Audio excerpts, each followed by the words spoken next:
Today we're in the company of a phenomenal success story.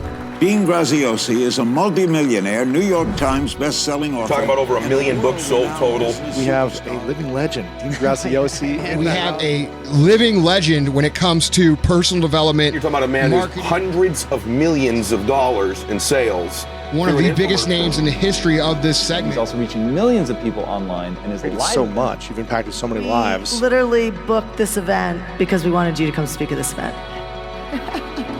What I love about Dean is he's a genius at what he does, but the man, as corny as it sounds, he cares. It's easy to care verbally with your lips. He cares with the direction his feet move.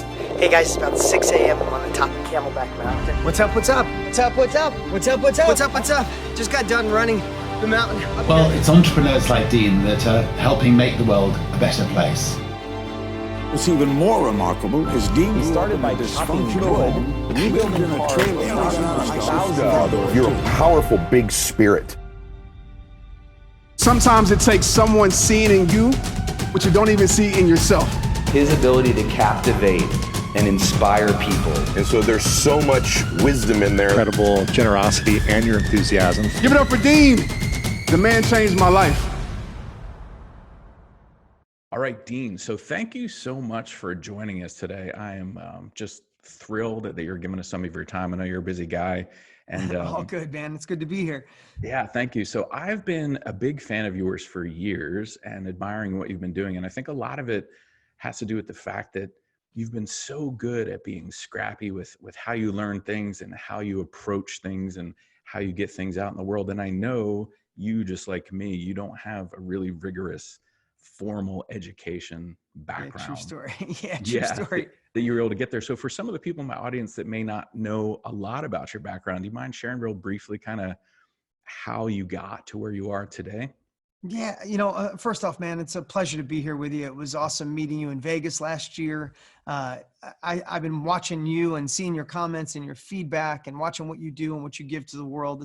It's really cool, man. So I love watching you grow, and the impact you're making is cool. So for everybody watching or listening, I love telling my story, but I want to tell it in a way that it serves you, so we can get to some points that serves you.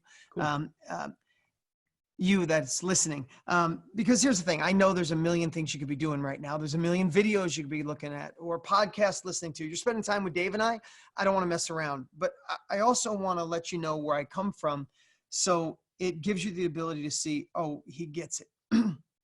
So I would just say that, I didn't have a formal education, I had dyslexia, struggled, but better than that, I was someone that didn't know where my future was going to be. I watched both my parents work really hard, and I learned at a young age, working hard and success have nothing to do with each other. My mom worked 3 jobs to make $90 a week. My dad worked on cars every day of his life to struggle. And I just figured out that working hard thing didn't equate to success. Well, I also figured out that I didn't like school. I had dyslexia. I knew I wasn't going to college. But the problem I had was, back, at least when I was young, I didn't know about this middle road called self-education. We'll talk more about that in a minute. It was like I was either going to go to school, but I felt too dumb and didn't have enough money to do that, or I was going to go work in a factory and be a blue collar guy and drink too much beer or something. Like, that's the way I felt my guidance counselor was talking to me. She didn't say, oh, you could be mentored by somebody, you could read books, you can get into masterminds, workshops, work underneath someone for free. Like, there was no middle road. But long story short, through luck and hard work and determination and watching my mom struggle, one of my earliest memories, David, was to help my mom. Like to watch her come home at 8:00 from work every day at night. We lived in a trailer for a lot of it, or live with my gram or new stepdads. And it was like she worked so hard to have nothing. And she came home with her back hurting, her hands used to hurt, her feet would hurt. And I remember my earliest desire was, man, I got to make money to take care of mom. Like we all have that first memory of why we became an entrepreneur or wanted to do our own thing. That was mine. So I'll just say this, it was a long journey. I got into cars and tow trucks and then real estate and then apartments and then buying raw land and flipping it with lots of success and lots of failures in between. But if I can say it in a way to share with you, I know what it's like when all my friends went off to college and I thought I'd maybe make 50 grand a year someday working construction if I was lucky. And I remember having envy of that. And I remember having envy of not feeling too smart. And I remember that inner voice that we all have saying, you're not smart. You don't have the money. You don't come from the right background. Your parents don't support you. You'll never be anything. If you try, you'll be an imposter because they'll figure out that you don't have what it takes to be successful. I had that voice. I had the envy of other people, and I wasn't really sure where it could go. But I just knew I had tenacity. And the lucky part for me, Dave, and you probably had the same thing. I think we all have. I had the inner voice telling me I couldn't, I'm not smart enough. And I also had this other voice that said, the heck with what everybody thinks. You got this. We're going to make it happen. You're going to take care of your mom. You're going to have freedom. You could do it on your own terms. And I was just lucky enough that this voice, the better voice, honestly, man, was just like a little bit stronger than the negative voice. I'd love to say I had my chakras aligned. I was empowered. I had my mission statement. I didn't have any of that shit. I had one voice. Like if it was a basketball score, it would have been 98-99. The good voice just won a little bit. And this other voice still creeps into my life every day. Anyway, I'm digressing. I really just want to say I had all those feelings, no matter where you are when you're listening to this right now. Yes, I'm blessed to have some great success in my life now. But I knew what it was like to hope to make 50 grand a year. And I knew what it was like to hope to make 100 grand a year, or, bring in as a company. And then then I got to 100 grand a quarter, and 100 grand a month, and 100 grand a week, and then 100 grand a day, like with my brands and my companies. I know all those different feelings. And I failed miserably in between. And I knew what it'd take to get out of those valleys and go to another level. And I think that's the best way I could share that. If you're listening, you're spending time with us, I know where you are, no matter where you are. And I promise to deliver in this short little conversation, deliver some value that can help course correct or give you the inspiration or the tactic to make a move. That's so awesome. Thanks, Dean. I appreciate that. And I think the crazier thing now too, is that even the kids that go to school, so I have two that are in college right now, even when they're getting out, because of the pace of things is changing so fast, right? It used to be because of Moore's law, things would change like every year and a half to 2 years. But now we have these convergences of technologies and everything else where things are changing at lightning speed. So I know even these kids that go get a degree, they're leaving with a ton of debt. And then the information that they're learning in school is outdated already. Yeah. Well, if you Google, you want to Google this, man, it's trending. It says right now, it's like, my team showed me just about 3 weeks ago that they're saying by the time the ink dries on your diploma, the knowledge you learned is already outdated, right? So you think there's a whole generation of people getting the debt, but not getting the capabilities to thrive in today's economy, right? But that doesn't matter if you're going to college, you're 30 or 50 or 70 and you want to go back. Like, what are your options if you want to take a business to another level or start a business? Like traditional options would be, I better go back to school for my doctorate or my master's. That doesn't work anymore. It costs you crazy amounts of money and they don't get the capabilities. The other way is learning through your own trial and error. And that's just overwhelming to think, because in today's world, it's going so fast that you can't learn through your own trial and error. It's not like you can go out and say, I'm going to chop this tree down 100 different times until I figure it out. It's not chopping trees anymore. By the time you get an axe, there's not even like you said, we're exponentially growing. And really where the world is shifting, which I was lucky enough to discover, which you were lucky enough to discover, Tony Robbins was lucky enough to discover, is self-education. Yep. Instead of learning from the professional teacher in the classroom, instead of learning on your own, find someone who's already done it. Someone's already been there. Someone's already been through an experience and they can shortcut your path, or someone who has an expertise or a skill, get them to share what they know. And that's the fastest way you gain specialized knowledge. Specialized knowledge just means you learn what you need to know and not all the rest of the stuff, so you can go faster and quicker. So, Dave, I have a 13-year-old daughter, and she's like, do you think I should go to college, Dad? And the truth is, I'd love to be the dad to support that. I hope she doesn't. I don't want to discourage her in case she wants that experience, but I gave her an alternative. I said, babe, here's what I know. The traditional route would be you get into a college, you hope you get accepted, you go there 4 years, maybe a 6-year degree. She wants to be an interior designer. At least that's right now, right? That could change. Yeah. I said, you get a 4-year business degree and some art classes and marketing, and then you come out, maybe you work for somebody for 5 or 6 years, you gain capabilities, maybe then you own your own place or you rise up through the ranks. I said, that's kind of the way the world has looked at it forever. But here's what I'd suggest, babe. Why don't we find 4 of the top interior designers in America today and we write them a really nice letter, letting them know that you're a hustler, you're an A player, and you want to come to work for them for free for an entire year, and you will be the best employee they ever had, except it doesn't cost you anything. You could spend a year working with that person, that woman, that man that's had 20 years experience. You can condense their decades into days, into a year, extract everything they know, and at the end of the year, you could start off where they left off, and you go in business as an interior designer coming out of the gates like a race car. And I just watched her look at it, and she's like, my daughter said to me, so that's what you do. So it's hard for my kids to figure out what I do, right? But she just got it, Dave. And I think that's what the world is seeing. That's why the knowledge industry is supposed to triple over the next 5 years. It's like people are going, no, yes, I want to learn from somebody else. Yeah, it's amazing. And I think I've seen the numbers, and you shared them. We're looking at maybe $350 billion a year or something. That's what like Forbes said, that the knowledge industry will reach $350 billion a year by the year 2025. Like, so it's, the world's realizing it, right?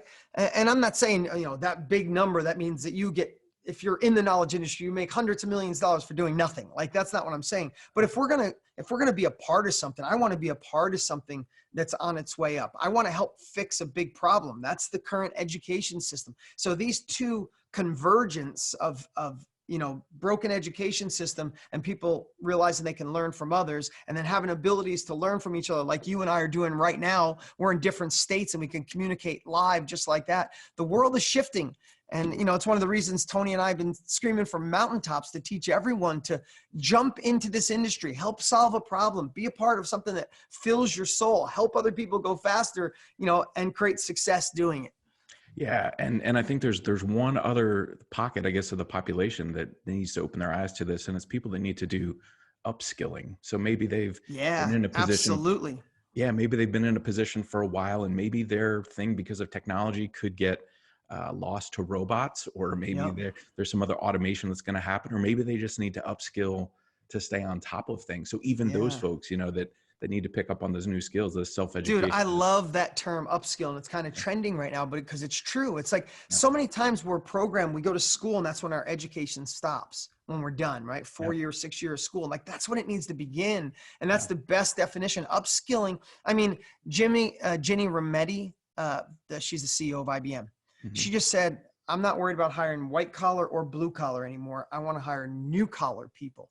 And she said, new collar people are those that go get specialized knowledge. And she said later, I'm paraphrasing, but she said later, she's like, those people immediately go to work, know what to do. You hire a talented person with general knowledge, you got to train them for 3 years. She wants specialized knowledge. And you look at YouTube and Google and Amazon are hiring people without 4-year degrees now. They want people with specialized knowledge. Like you said, they want people that upskill, Yeah. And that's what they need. So with all of this stuff, Dean, I know, having met you last year and worked with some of the stuff that you're putting out to the world, I know you and Tony Robbins have been working for a really long time on some stuff. You have some research here behind all this number. I know that you're on a mission to help make self-education the new norm. And I know we truly are. Yeah. I know you have a big event coming up online here in a little bit. So do you want to give us a little sneak peek into what that's all about? And I'll tell people how they can check that out. Yeah. So, I mean, it's really this, man. If it wasn't for self-education, if I didn't find Tony Robbins 25 years ago and other people, Wayne Dyer and Eckhart Tolle and John Wooden and, all of them, Earl Nightingale, like I was like, when I discovered that I could learn from people who've already been there and they give their secrets to me, it's like, why didn't they tell me this in school? Like, you made me feel dumb here, but I could learn from someone.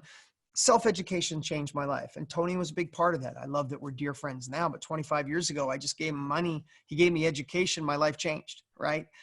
Tony had that same experience. He gave Jim Rohn money.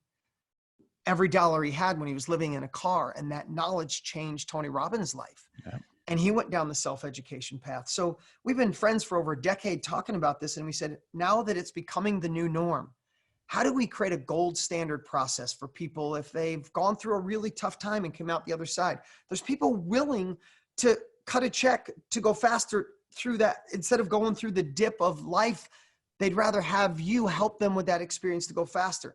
No matter where you are in life, if you're in business for 5 years, there's somebody starting out on day one. You're an accountant for 10 years. There's somebody starting on day one and they would love your expertise. And whether that's fly fishing or hairstyling and every possible niche you can imagine. In fact, Tony and I have identified 4,300 niches just with our community alone that are taking what they know and sharing it. So if you think how the world's changed, if you're watching right now, I guarantee there's an experience you had in your life that could help someone else. Or there's knowledge that you've developed. There's a skill you've developed. In fact, there could be an expertise. And there's people starting on day one and they need that. So we wanted to create a process to make it where people feel bad to not extract that knowledge and share it and enter this knowledge industry. So what we did last year, we went live. We did the biggest online training in history. It was insane. Over 200,000 people showed up. Everybody said we broke the internet. It was amazing. And we showed people how a process and a blueprint, or expose them to a blueprint to say, oh, wow, I do have something to share with the world. I had an unconscious competence. Now I see that.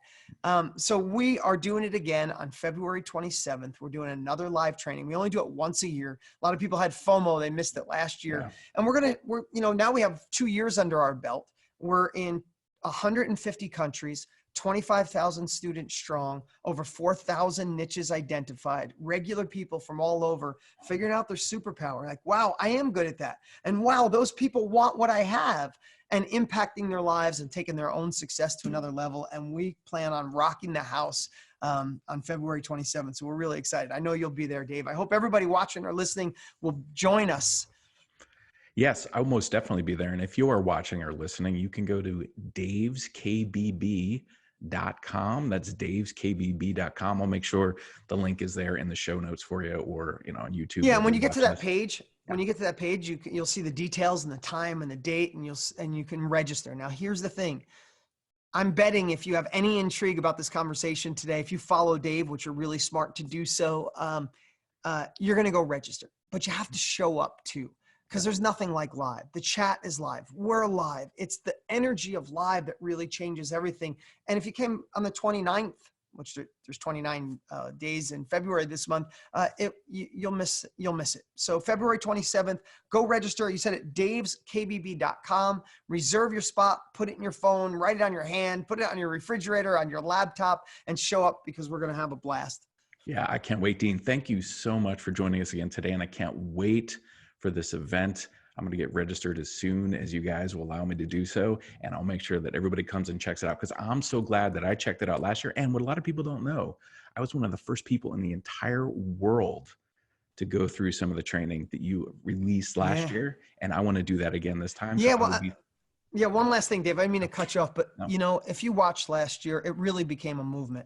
Because people like you and Jenna Kutcher and so many other great people that got early access, when they saw how deeply it impacted their own lives, it wasn't like they were telling the world just to be a partner, just to be an affiliate. They were telling the world because, like, oh my God, this is game changing. I know it changed so many lives, and I know you felt the same way. Like, once you were in it, like, how can I not spread this message? And we didn't take that lightly, man. We appreciate all the work. We appreciate the support. We appreciate you doing this video, getting behind us, because we truly have created a movement. Self-education is becoming the new norm on a faster level because of what we created, and having great people like you sharing it. And I'll just say one last thing. If you're someone looking to transition, right? Maybe you have a business that's doing okay, but there's something different and more, something that gets your heart. If you're in a job that's okay, a career that's okay, but there's something deeper in your heart to serve, to give back, to make impact and create success.